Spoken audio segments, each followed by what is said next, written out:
Community Health Worker Training, Cardiovascular Health and Diabetes, Module 4B, Atrial Fibrillation. Learning outcomes for this mini-module: identify the causes of atrial fibrillation, identify risk factors associated with AFib, identify warning signs of AFib, and describe strategies for preventing AFib.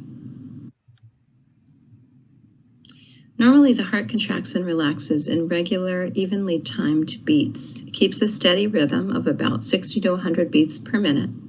The regular beating makes the heart pump the right amount of blood with enough force to send it to all parts of the body. For several different reasons, the heart sometimes begins beating irregularly, and it may also beat too fast or too slow.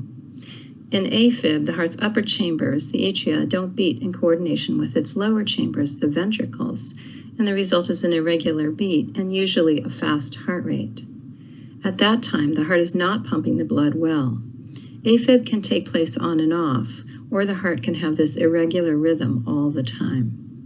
AFib can lead to such problems as tiredness and shortness of breath. Even worse, it can lead to heart failure or stroke. Click on this video, which gives an excellent overview of AFib, including what it is, its causes, symptoms, and treatments.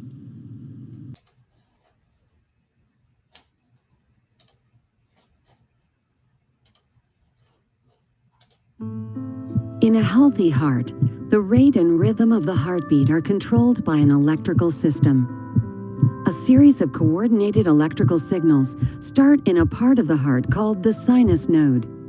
The electrical impulse then spreads across the heart and tells it when and where to contract or squeeze. This synchronized heartbeat continuously circulates blood from the lungs through the heart and out to the rest of the body to deliver oxygen. In people with atrial fibrillation, also called AFib, the electrical signals are abnormal and largely chaotic and cause the heart's chambers to beat irregularly and often rapidly. If you have been diagnosed with AFib, you are not alone.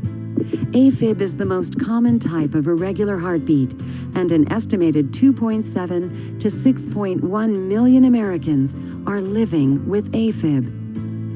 Some people with AFib never experience symptoms and are diagnosed when a healthcare professional detects an irregular heartbeat. It's estimated that 1/3 of Americans who have AFib don't know they have it. So people at risk for AFib should have their heart listened to and their pulse checked regularly. Others are diagnosed because they experience symptoms and report them. Symptoms can include irregular, pounding, or rapid heartbeats that some people describe as the feeling of butterflies or a fish flopping in their chest. Dizziness, fainting, breathlessness, weakness, fatigue, and chest pain can also occur. These episodes of AFib can be very frightening and even disabling. AFib is often classified and treated based on how often the episodes occur.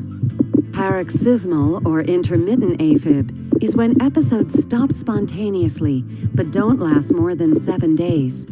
Persistent AFib is when episodes last longer than 7 days. Long-standing persistent AFib lasts continuously for more than a year. Permanent AFib is when episodes last longer than 7 days and where a decision has been made not to stop it. There are a number of causes and risk factors for AFib, including abnormalities in the heart's physical structure from things like valve problems and previous heart attacks.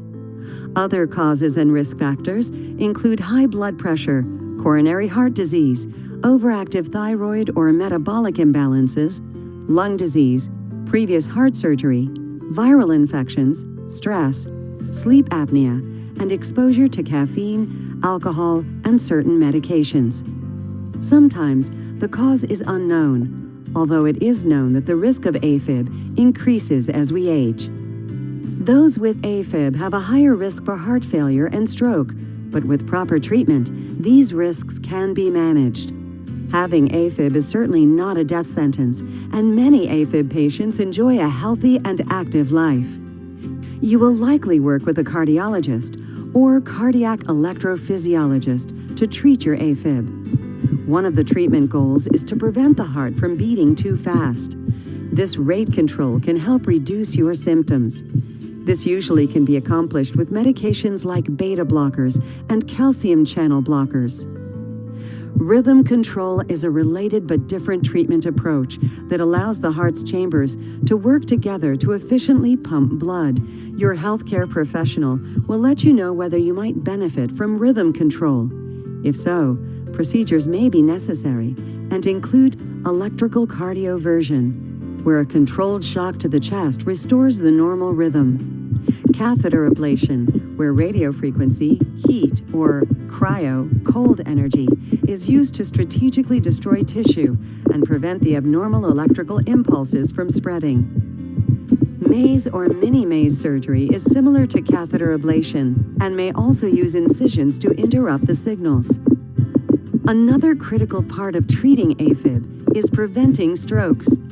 Because the heart beats irregularly while in AFib, it affects the way blood flows through the heart and makes it vulnerable for forming clots.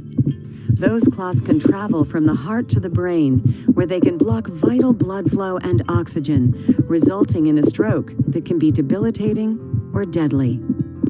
The risk of stroke in a person with AFib is 500% higher than in someone without the disease, so treatment to reduce stroke risk is essential. Anticoagulants, also called blood thinners, interfere with the body's clotting mechanisms and reduce the risk of stroke.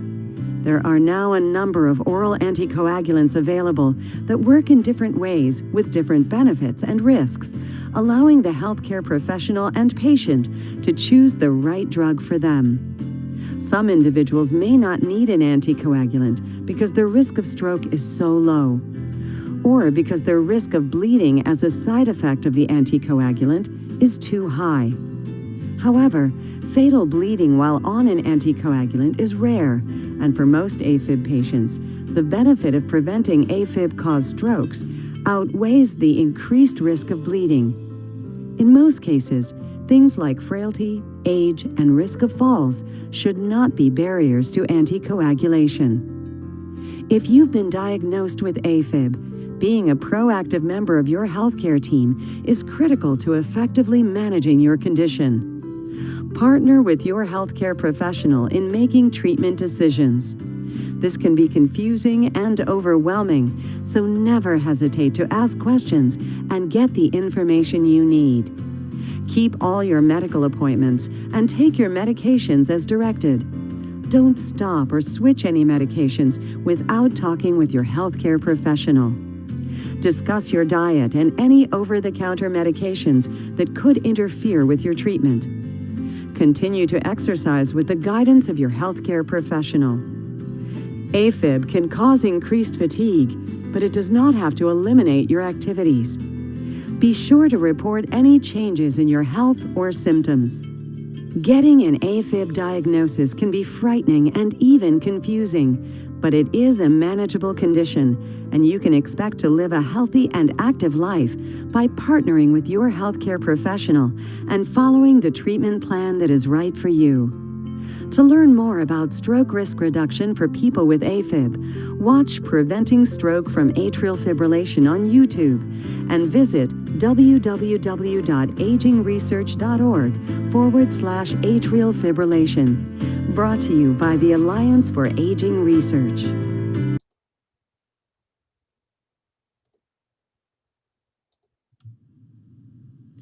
Let's talk a little bit more about the causes and risk factors of AFib. Doctors don't know why many people develop AFib. The most common cause is heart valves that are not working properly.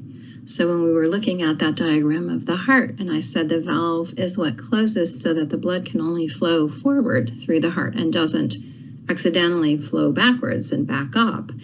If the heart valve doesn't work right, if it's not the right shape, or it's not closing entirely, or it's staying partially closed all the time, some of that blood is flowing in the wrong direction when the heart pumps. And so then the heart has to pump much harder to get the same amount of blood out to the body. And the blood that's flowing backwards is also kind of causing a traffic jam because it's going in the wrong direction. So that's why heart valves are so important and why they can lead to AFib. And although we don't understand completely what causes it, we do know that people are at higher risk of developing AFib if they have or have had other heart problems, as well as a few additional problems. So if you have high blood pressure, if you've had heart failure, if you've ever had a heart attack, so that can damage part of the heart muscle, which can lead to problems with the electrical system in the heart. If you have diabetes, coronary artery disease, certain lung diseases, and then people who are smokers or heavy drinkers are also at higher risk. We also know that older people are more likely to have AFib than younger people. Heavy drinking may put people at risk, especially if they already have the additional risk of heart disease or coronary artery disease. Many people who have AFib don't know that if they have heart disease or not, so a person who feels an abnormal heart rhythm should get medical help right away. Smoking affects how the body uses medicines and also increases the risk of blood clotting. Smoking makes blood stickier, damages the lining of blood vessels, and it increases the chance of a heart attack, which then increases the chance of AFib. So it's important to help people quit smoking. A few other things can trigger AFib, such as the use of illegal drugs like cocaine and methamphetamines, too much caffeine, which is found in coffee, tea, chocolate, and sodas like Coke, and decongestant medicines such as cold and sinus medicine. So sometimes people who use those can feel their heart racing, and sometimes it can have an extra beat or an irregular beat. Sometimes that's dangerous and other times it isn't. But if that's happening with somebody consistently, they need to have a workup. So what about how to prevent AFib? There's some things, obviously, that people can't do anything about, but there are other things that they can do to try to reduce their risk of developing AFib. And you'll notice that a lot of these things are the same things that they can do to lower their risk of other heart problems and stroke. So getting regular physical activity or exercise, eating a healthy diet, low in salt, low in saturated fats, trans fats, and cholesterol. Managing their high blood pressure, so keeping their blood pressure under control. Avoiding excessive amounts of alcohol or caffeine. Not smoking.